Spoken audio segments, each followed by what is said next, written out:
The best place to hide is in plain sight, and today I'm going to show you how to do exactly that.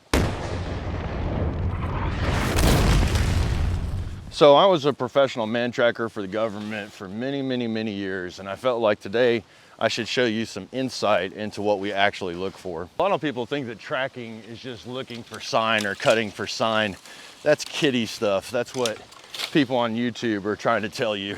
Don't get me wrong, cutting for sign is really important, and it's how you verify your target. But if you want to be a really good tracker, the thing that you need to understand is human behavior. You really need to understand how people feel and then think and then do. All right, the first thing that you got to understand is RAS, or the reticular activation system.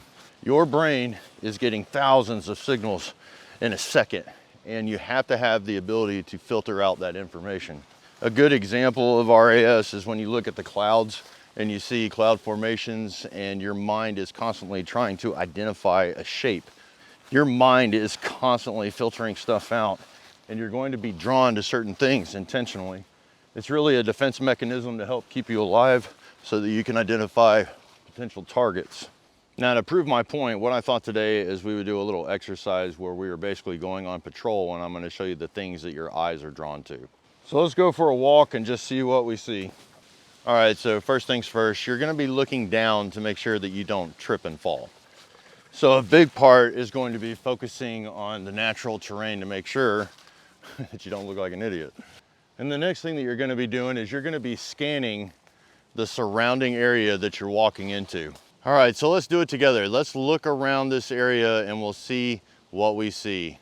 Okay, right there is a series of trees that are down right there, a whole series of them. To our right, we have an embankment. It's going up right there. And then we have water down at the bottom. If you move over here, you'll notice that there's some trees down right there as well. Now, if you're on patrol, what's the first thing that you're gonna check out? You're gonna check out your blind spots, the things that you can't see. And why? That's because it poses the most threat. It's the unknown, it's the X factor. And so you're gonna be naturally drawn to formations like this. I mean, let's take a look at this together. Let me show you. Now, to the untrained eye, you would look at this and you would say, oh my God, this is a perfect ranger grave. I mean, this place is like tailor picked, right? You've got protection on this side. You've got, your bench rests on that side. You've got visibility down both sides of the bottom. And another thing is you can see to the top of the ridge. So the very first thing that I want to point out is people are lazy, and they tend to pick the path of least resistance. You'll notice that I said ranger grave, and for those of you civilians that don't know what a ranger grave is, soldiers will dig out a shallow grave, and that will lessen their exposure to being seen and also in a firefight. So if you've been watching a lot of YouTube videos, and let's say you didn't have a shovel, for example, you would be looking for some kind of natural formation that is a ranger grave to lessen your exposure. Because anybody that has actually dug a ranger grave knows how much work it actually is.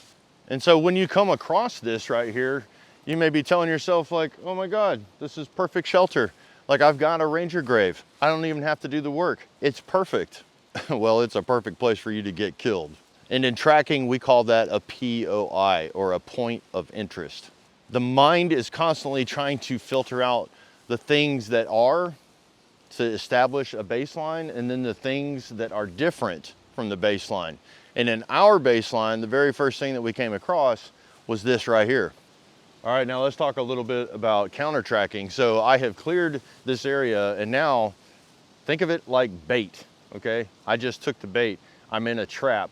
The next thing that I want to be aware of is the vantage points that are around me. So I'm going to be scanning the surrounding area.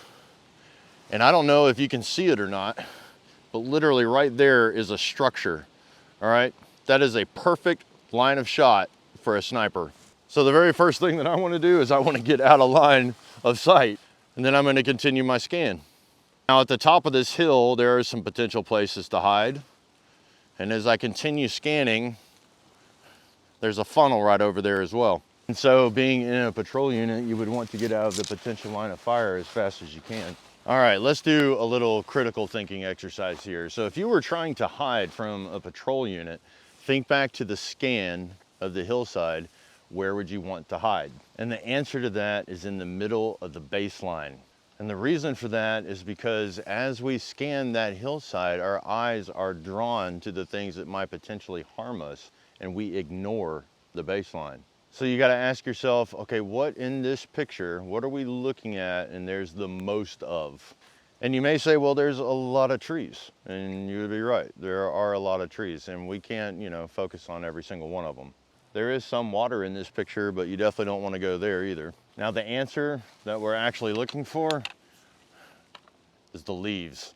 Okay, so now we've established what medium we want to use. Now we need to determine what the location is going to be. And being in this bottom, you are a sitting duck. I don't know how many times I've said it before in the past. If you want to learn how to advance, how to move in terrain like this, you need to pay attention to whatever the animals are doing. Even if you don't know the area, you don't have a map, etc., the animals in that area are going to tell you the safest place to go. So what I'm doing right now is I'm actually following a game trail, and let me show you this. That right there is an active rub from a deer, and I know that he was standing right here facing this direction. And I also know that somewhere in line, say 20 meters or so, there's going to be another rub. So if I can quickly scan the area that I'm in and I can find that second rub, now I have a direction to travel. And there we go. There's the next active rub. And when you see two rubs like this close together, in hunting we call that a doorway. And what it is it's taking me, the deer is facing this side, and that doorway is taking me up the hill. And as we move up the hill, we can verify there's a rub. There's another series of rubs right here. See? And it's just continually taking us further and further up the hill. There you go. Now, something else that I want to point out is you'll notice that this deer's rubs have changed direction. They're no longer going straight up the hill. What they're doing is they're actually traversing the hill. It's climbing steadily and slowly, but deer do the same thing that we do. They take the path of least resistance. There you go. There's our next rub. And basically what he's leading us into is a thicket right here. That whole area right there is a thicket. Now, another feature that I want to point out is see the side of this hill? See the slope of the hill? There's also another slope over here. And so this area right here is the funnel. All right, so for the hunters that are watching this, they're getting excited because they know, right? They know what I'm about to find. And the thing is, the guys and gals that are pros at this, they would never go into a deer's core area. Right now, we're looking at a lot of activity around here. There's a lot of sign. There's plenty of water, there's plenty of food, and there's plenty of cover. And so when you add all of those things together, the hunters know exactly what I'm about to do. Now I'm gonna say, if you're a true hunter, you would not go into that core area, all right? You don't want to disturb where the deer feel safe in your area. You don't want them to de-ass the area, right? You want to be able to shoot them when they come out of that area. Now, if I was hiding from a patrol unit though, you had better believe I'm going into that core area. So what I'm gonna do for the hunters is I'm gonna break trail. I'm gonna go around a little bit. I'm gonna break off of this, this rub trail, and we're gonna pick back up his trail around this core area out of it. We'll find it on the other side of this hill, I promise. Because one thing the hunters know is that right now that deer is basically tracking me. He's probably at an elevated position right now with all this noise that I'm making this video and everything. If I was moving silently through all of this, that might be another story. I would have to move with intention, slow is smooth, smooth is fast. But yeah, I mean, that deer is 100% watching me. And you need to think of it like, okay, what if there was a potential threat target out there? Okay, they can 100% see you right now. And one thing I gotta say, that as soon as you break trail from these animals, God, the terrain just sucks. It makes it a lot harder for you to move. I mean, just look at all this debris around here. And something that you've got to consider also is the amount of noise that you're making when you're moving. There's down sticks and limbs here everywhere. And every single step that I take, I'm making a big noise. And moving through brush like this, it just sucks. A lot of times you just have to get on your hands and knees and crawl.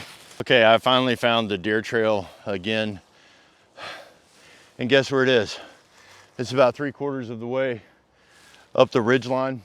Where we came from is way over there. Let's see if I can show y'all. Way over there is where we came from. You can see the top of the ridge line right there, and you can see the top of the ridge line over here. Okay, so moving alongside this ridge right here, the trail of the deer that we picked back up is right here in front of us, and that may be hard for you to pick up in the screen. But I want you to take note of where we are on the hillside. We are about literally 1/4 of the way from the top. And look how far the bottom is below. Whew. Okay, now that we're at the top, let's talk tactical advantage. What kind of tactical advantage do we have here? Well, number one, we have the high ground. And some of you may be asking, well, why would you want to be 1/4 or 1/3 of the way from the top of the hill? The answer is simple, it's gravity. I don't care how in shape you are. If you were at the bottom of the hill and you had to run 3/4 of the way up this hill and all I had to run was 1/4 of the hill, I have a distinct tactical advantage. Another distinct advantage that you have up here is the ability to hear. If you've ever been in a bottom where there's moving water, that seems to be the only ambient noise that you can hear. Also, sound gets broken up in mountains and hills and funnels and trees and all that stuff. And you have a better advantage up here as far as hearing what's coming behind you. And it would be a whole lot easier for us to run down this hill than it would for us to run up the hill. Now, one thing that I've noticed in this area too, as I scan this area, is there's not a whole lot of POIs. There's not a whole lot of things that my eyes are just, automatically drawn to. And so that makes this hillside the perfect place for us to go. Now, one thing that I want to bring up is you've just never really lived until you've fallen asleep while you were walking. And there's a few people that are going to pipe up in the comment section that have had that experience. The truth of the matter is rest is really important. And if you don't take time to rest your body, then guess what? Your body's going to do it for you. Now, let's say that you've been moving by yourself. I don't know, the SHTF event happened and you are moving slowly but steadily. You still got to take time to rest. The question is, can you do it safely? What you want to do is you want to minimize the ability to be detected. I also want to point out that we have the ability to traverse across this hillside as well. God, this hill is steep. You want to have as many options for movement as you can possibly have. Okay, y'all, I just pulled a dum-dum, a rookie mistake. I let my microphone die and the last 15 minutes of video is totally corrupted. So what I did was I hid my pack and I ran home and I got another microphone and I figured, since we're approaching my pack, let's see if you can actually find it. So let's scan this area real quick and let's see if you can find my backpack. And that is so upsetting too, because I just went over all the stuff that you came to this video to learn. I lost all of it. I'm gonna have to go back over it again. Okay, one more time. I'm gonna scan the hillside, see if you can find it. Okay, and the answer is, it's right there. Let's go walk up to it and see. And we're about 6 feet away from it now. There it is. Right there. That's where I hid my backpack. Okay, option number one that I talked about was quite literally just taking your backpack, throwing it down on the ground.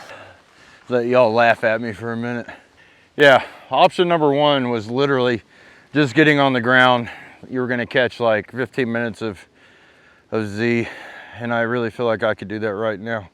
But we are talking non-permissive environment and we ain't got time for that. Get up, Jake. It's time to work, son. We talk about being tactically efficient all the time on this channel. And I know you have seen me and Jason just lean up against a tree many times. And the reason is because if you can't defend and hold your resources, they're worthless. And let's say we had to de-ass the area really fast. We want everything together, and we don't want to have to make a lot of noise. We want to be tactically efficient. We want to get out of here as fast as we can. So sometimes the best option is just to leave everything in your pack. Now, considerations based on the terrain that you're in and the time of year, the weather, etc. You might want to take, your pad, just lay it out on the ground and sit on that or lay down on it, because conduction is serious, right? The way that it works is the earth is bigger than you and it's going to rob all the heat from you. Mother Nature's a thug like that. So maybe at a minimum, you take your pad, you lay it out and you lay on that, and sometimes you actually have to keep your backpack literally on your back. Now this would be a situation where maybe you're just setting up a forward observation post and you're just checking out the area, surveying it or something like that, and you just need to rest a little bit. The danger with that is once you get to a spot where you actually feel safe enough to lay down or just to sit there, that's when you're going to fall asleep. So it's always a good idea to have a second level of protection as well, and that's what this sniper veil is. Now this sniper veil, it weighs absolutely nothing, and you could compact this up and you could literally put this into a cargo pocket if you wanted to. But before I was so rudely interrupted with my damaged video, I had it here on the top folded up just so that I had ease of access to it. I've talked about being tactically efficient, especially in a scenario like this. It's super important, so I want to be able to grab this as fast as possible. And a lot of people are going to say, why did you pick desert camo when you're not in the desert? Well, come on, look around me. What do you see? You see a bunch of browns, a lot of tans, some coyotes, some grays, right? What's in this? Just because it says desert camo doesn't mean that it won't work in a woodland environment, especially if there's a bunch of dead leaves around. In our case, it actually works perfect. Literally, all I had to do was deploy this thing, lay it on top of what I was trying to hide. And then all I did was I took just a little bit, a handful or two, and I just sprinkled it on top. Just want to take a little bit here and there, and you want to do like a light dusting. And the wind will end up drying out some of these wet leaves, and it'll actually look a little bit more natural the longer that it sits here. So the next thing I've got is just this boonie net. I use this quite a bit. It fits inside of my pocket. It weighs nothing. The thing that someone is going to pick up on you is your face or your hands, right? It's what the light bounces off of. And you see guys, paint their face with camo and all of that stuff. What I'm doing with this is I'm trying to prevent myself from having to dirty myself up. Now, don't get me wrong, in any given situation, if I had that opportunity, I would definitely paint my face, but you're a civilian, you probably don't have that kind of stuff. What I'm trying to show you is a workaround, something that you can do to try to keep yourself clean. And this compacts down to nothing, fits right in your pocket, doesn't take up any space, doesn't take any weight. Another thing that you could do is take a shemagh, right? You could cover up your face. I guess I could show y'all another method real quick. This is the SAS wrap. Take it and you want to move it about 1/3 of the way down across your head like this. Now take it from the back, pin it to the back of your head like this. All right, now this part is going to fold around the other side like this, okay? Then you're going to take this portion of it, wrap it around your face just like this and pull it tight. And then you're going to take this part of it and you're going to tap it right behind your ear, or right in front of your ear rather. Okay, now we can come in here, we can adjust this out, make our eye slit really small, just like this. Now we blend into our environment a little bit better. It's also a way to keep your neck and your head warm if you decided to pass out, and it just gives you another layer of protection from being detected. Now, obviously, the shemagh colors that you pick, as far as patterns go, that's going to be really important, and it's going to be based on the environment that you're going to potentially be in. All right, now the last thing that I want to talk about is drones and IR. I get questions about that a lot. So a couple videos ago, you all saw my military survival blanket, and you'll notice on the inside of it that it has Reflectix. Now, aside from the fact that if you put this Reflectix towards your body, is going to reflect your body heat back to you. So something that you could do is you could just drape this over your entire body. It's going to protect you against wind and rain. It's going to reflect your body heat back to you. And then you could cover yourself with this right here. You just put this on top of you, right? Now, they can't see whatever clothes you have on to begin with, right? Because you're protected by the blanket that's underneath. And then you can literally just reach around you and you can take the stuff that's around you and start sprinkling it on you, all right? Now, while I was up in Chicago, I visited an observatory, and one thing that was really cool was they had an IR camera that you could walk in front of. And it was really cool because you could see your heat signature just like in the Predator. Another thing that they had was a piece of glass that you could hold up in front of you and you wouldn't be able to see the section where the glass was. And what's really cool about that is if you have a reflective surface, the IR bounces right back off of it. So what I'm gonna do is I'm gonna throw it on the screen right now. What I did was I took the industrial tin from inside my Wazoo water kit and I held it up just so that I could show you an example of this. The same principle applies with these military survival blankets. So understanding that principle, what you could do is you could take your military survival blanket just like this, put it, you know, facing you, then put your sniper veil on, cover yourself up with leaves, etc. And then that's going to make you less detectable to IR. Another option is clothes that are actually designed to do that. On this channel, I've actually showed the Tacticloak. And the thing about that is stuff like that, products, they're really, really, really expensive. And so it may not be in your budget to actually get stuff like that. But if it is a concern of yours, I just wanted to show you a way that a civilian could take care of it for, you know, not having to spend a lot of money. Now, the beauty of a system like this is, let's say I did hear something, let's say I did see something, I can get out of here really fast. But something that I want to point out is movement is going to be the #1 thing that gives you away. Even without having all of this camouflage stuff, if you literally just sit there and you be still, I promise you it's a lot harder for someone to pick you up. I see this happen all the time when I go hunting. I can be moving through an area and I'm scanning the area and I find a hunter that's in a tree and he will sit there forever, be scanning the area, and he will never see me. I also see this with the animals that I'm hunting. If I'm just still, as they're scanning, you can watch them go right past you and it's like they don't even see you. It's almost like you're invisible. When I was talking about RAS earlier, that's one of the things, right? We're predators. Whoa, another Widowmaker. Whew, gotta be careful around here. What was I talking about? Oh yeah, RAS, we're predators, right? The eyes are in the front of our face. When we're looking and we're focusing on things, the thing that is the most sensitive about our eyes is our peripheral vision. So when you're sitting in the woods and you're being still and you're just scanning, what are the things that you actually pick up on first? It's going to be like birds and squirrels, things with a lot of movement. And you really don't have to be focused on any one particular thing, right? Your peripheral vision is the RAS system that I was talking about, that's going to pick that up. That's part of that filter. It shows movement, and so now you draw your attention to it. Now take that principle and apply it to what we're doing right now. If somebody is actually looking for us, another human is actively looking for us, the key to that is just to be still and to try to blend into our environment as best we can. All right, guys, if you're hunting smack digging the video, then let me know in the comments section. This is something that I really enjoy doing. And if you want to learn more about this subject, then let me know in the comments section. But until next time, like, share, subscribe, hit that notification bell. And until next time, keep fueling those fires. Oh, my leg is asleep. Walk it out. I walk it out.